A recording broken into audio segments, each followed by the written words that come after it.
Selamat pagi Bu, selamat pagi teman-teman. Perkenalkan, saya Nadira Ardiana Putri Borutumyang dari kelas 11-2. Di sini saya akan menjelaskan materi tentang sistem koordinasi. Pengertian sistem koordinasi. Sistem koordinasi adalah sistem dalam tubuh yang berfungsi mengatur dan mengendalikan kerja organ-organ agar dapat bekerja sama secara teratur dan efisien.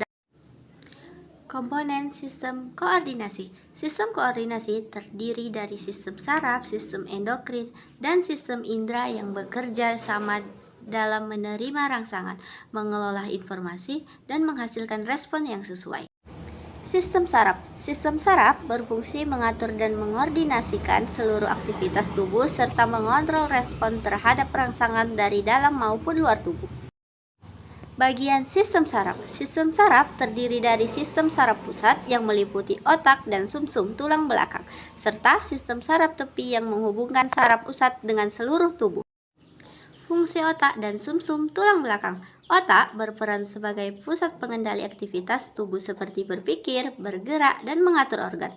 Sedangkan sumsum tulang belakang berfungsi sebagai penghubung serta pengatur gerakan refleks. Sistem saraf tepi dan neuron. Sistem saraf tepi berfungsi menghubungkan sistem saraf pusat dengan organ tubuh, sedangkan neuron adalah sel saraf yang berperan dalam menghantarkan impuls melalui dendrit, badan sel, dan akson.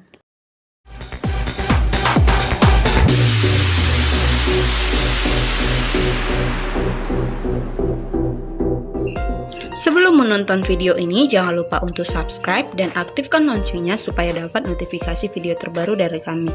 Jangan lupa like, komen, dan share juga ya. Terima kasih. Pada video kali ini, kita akan belajar tentang sistem saraf pusat ataupun SSP. Tapi sebelumnya, saya akan mengulangi kembali apa sih itu sistem saraf. Sistem saraf adalah sistem koordinasi yang bertugas mengendalikan seluruh aktivitas tubuh. Cara kerja dari sistem saraf ini yaitu dengan menerima dan meneruskan rangsangan ke pusat saraf seperti otak atau sumsum tulang belakang. Sistem saraf pusat meliputi otak yang disebut sebagai cerebral dan sumsum tulang belakang yang disebut sebagai medulla spinalis. Otak dilindungi oleh tulang tengkorak, sedangkan medulla spinalis dilindungi oleh ruas-ruas tulang belakang. Pada otak maupun medulla spinalis terdapat lapisan pelindung dari jaringan ikat. Lapisan tersebut disebut sebagai meninges. Adapun bagian-bagian dari otak terdiri atas otak besar atau cerebrum, diencephalon, sistem limbik, mesencephalon atau otak tengah, pons faroli atau jembatan farol, cerebellum atau otak kecil, dan medulla oblongata. Otak besar atau pons cerebrum merupakan ini sumber kecerdasan ya, sebagai pusat ingatan, pusat kesadaran, pusat alat indera, dan juga pusat asosiasi. Jadi, otak besar ini terdiri dari beberapa lobus ya, ada lobus frontal, lobus temporal, lobus parietal, dan juga lobus occipital. Yang kedua ada diencephalon. Diencephalon ini terletak di antara cerebrum dan otak tengah ya, atau tersembunyi di balik hemisfer cerebral. Diencephalon ini terdiri dari talamus, hipotalamus, dan epitalamus. Yang ketiga ada sistem limbik. Sistem limbik ini merupakan struktur yang berhubungan dengan emosi dan perasaan. Ya, jadi semakin besar area dari sistem limbik ini, maka tingkat hubungan emosionalnya juga akan semakin besar pula. Seperti itu sistem limbik ya. Kemudian ada otak tengah. Otak tengah ini disebut sebagai mesencephalon. Otak tengah merupakan penghubung antara pons faroli dan otak kecil ya, dengan otak tengah. Jadi fungsi otak tengah ini sebagai pusat refleks. Ada juga pons faroli. Pons faroli ini fungsinya untuk menghantarkan impuls ataupun sinyal dari bagian kiri dan kanan otak kecil dan juga mengatur frekuensi serta kekuatan dari bernafas. Oke.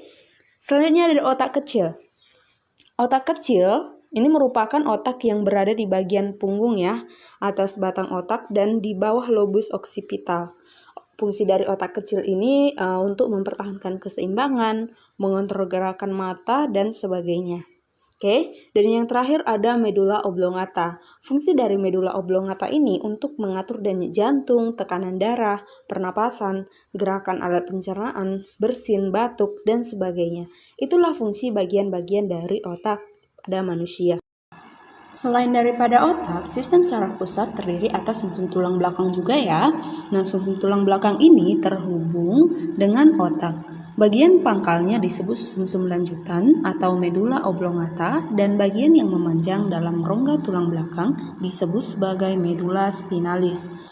Fungsi dari medula oblongata itu yaitu untuk mengatur denyut jantung, menyempitkan pembuluh darah, melakukan gerakan menelan, batuk, bersin, bersendawa, dan juga muntah. Sumsum tulang belakang manusia juga mengatur gerakan refleks ya, alias gerakan yang terjadi tanpa disengaja loh. Nah, gerakan ini sebagai respon tubuh manusia terhadap ancaman ataupun hal lain yang berbahaya. Misalnya seperti tadi yang sudah saya jelaskan ya, bahwa saat tangan kita misalnya menyentuh mangkuk bakso yang panas, maka tangan kita akan melakukan gerak refleks untuk melepaskan mangkuk bakso tersebut. Oke. Itulah dia tentang sistem saraf pusat.